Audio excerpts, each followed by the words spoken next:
अब हम लोग योग के विकास भक्ति काल अर्थात मध्यकाल को देखेंगे। पिछले लेक्चर में हम लोगों ने योग का विकास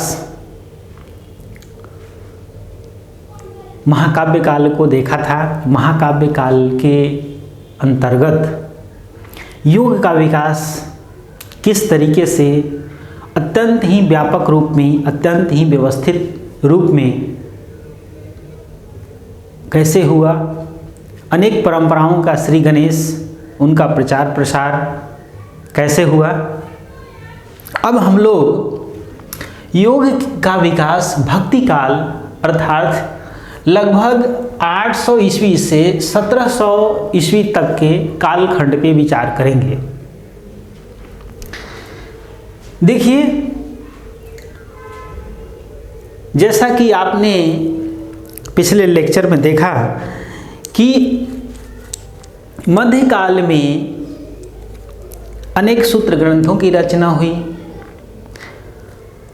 अनेक महाकाव्यों की रचना हुई, बौद्ध और जैन योग परंपराओं का, दर्शन परंपराओं का, धर्म परंपराओं का विकास हुआ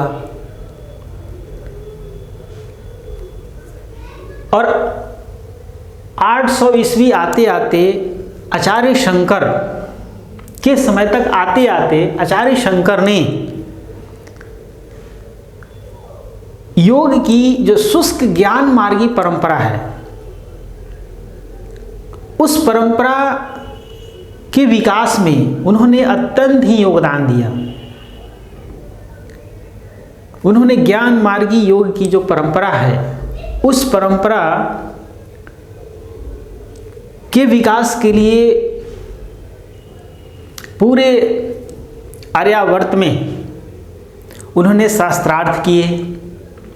अनेक साधकों, अनेक परंपराओं के आचार्यों को उन्होंने अपने शास्त्रार्थ में पराजित किया और उन्हें अपना शिष्य बनाते हुए अपने ज्ञान मार्गी धारा का पूरे भारत में प्रचार प्रसार किया।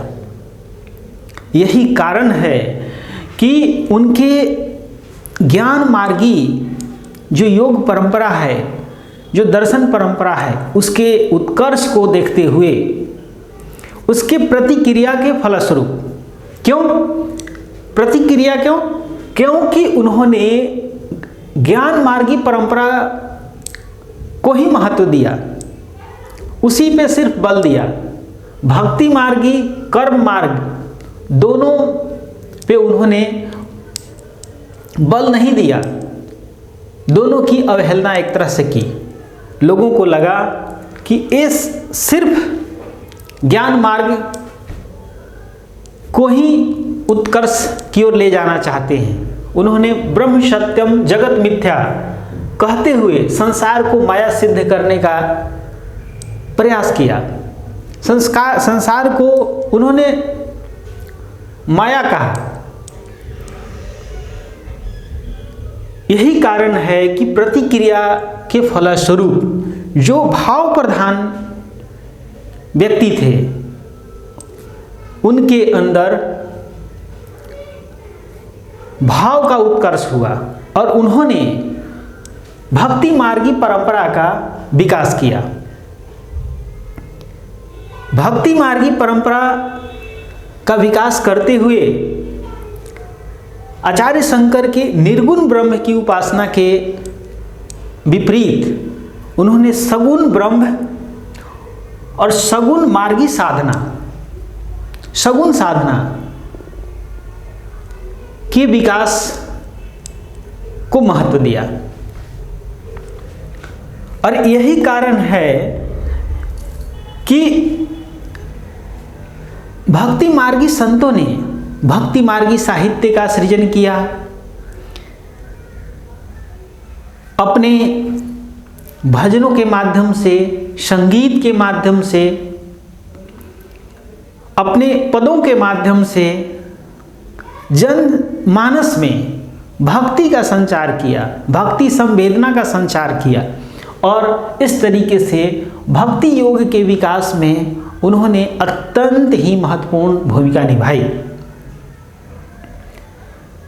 जैसे इस कालखंड के महान भक्ति मार्गी संतों के रूप में चैतन्य महाप्रभु, जिन्होंने भक्ति मार्ग को एक नया आयाम दिया। जैसे उनके बारे में कहा जाता है कि जब चैतन्य महाप्रभु नृत्य करने लगते थे तो उनके साथ पशु पक्षी वृक्ष वनस्पति सभी नृत्य करने लग जाते थे।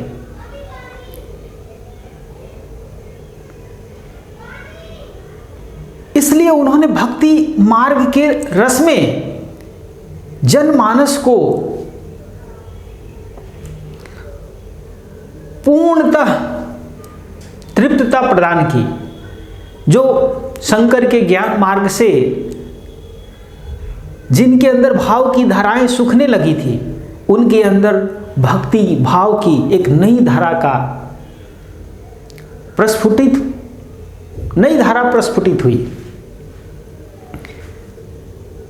तो भक्ति मार्गी संतों में चैतन्य महाप्रभु, रामानुजाचार्य, जिन्होंने भक्ति मार्ग की वैष्णव परंपरा की शुरुआत की, कबीरदास, तुलसीदास, माधवाचार्य जैसे संतों ने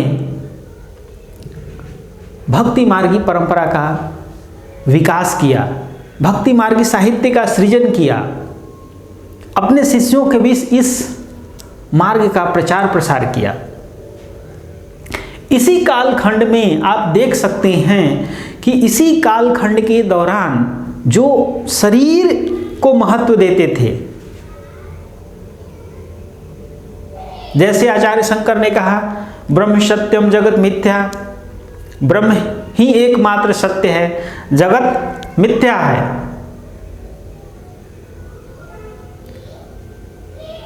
इस पृथ्वी से स्वर्ग तक कि जितनी भी दृश्य अदृश्य श्रव्य अश्रव्य भोग हैं वो काक विष्ठा के समान है, ऐसा उन्होंने कहते हुए सबको त्याज्य बताया। यही कारण है कि जो शरीर को प्रधान मानते थे, शरीर के स्तर पर जी रहे थे, उनके विकास के लिए इसी कालखंड में हठ योग की परंपरा का, तंत्र योग की परंपरा का विकास हुआ। जो शरीर के स्तर से ऊपर उठते हुए योग के रहस्यों को अनुभव करना चाहते थे, योग की शक्तियों को प्राप्त करना चाहते थे, उन्होंने हठ योग और तंत्र योगी परंपरा का विकास किया। इस मार्ग के प्रवर्तक में मत्स्येंद्रनाथ, गुरु गोरखनाथ, जिन्होंने नाथ योग परंपरा का विकास किया, का नाम अत्यंत ही उल्लेखनीय है। उन्होंने हठ योग के अनेक ग्रंथों का भी सृजन किया, जैसे उनके ग्रंथ गोरख संहिता, गोरख शतकम, सिद्ध सिद्धांत पत्ति आदि को देखा जा सकता है। इसी क्रम में महर्षि स्वात्मा राम ने हठ प्रदीपिका की रचना की, महर्षि घेरण ने घेरण संहिता की रचना की, और इस तरीके से आप देख सकते हैं कि इस कालखंड में योग का अत्यंत ही व्यापक भक्ति मार्गी और हठ योग, तंत्र योग आदि मार्गों का विकास हुआ, जिससे योग अपनी विविधता के साथ अपने विविध स्वरूपों में प्रकट हुआ। इसलिए इस कालखंड का भी योग के विकास में अत्यंत ही महत्वपूर्ण योगदान है। अब हम लोग अगले लेक्चर में योग के विकास के अगले कालखंड समकालीन समय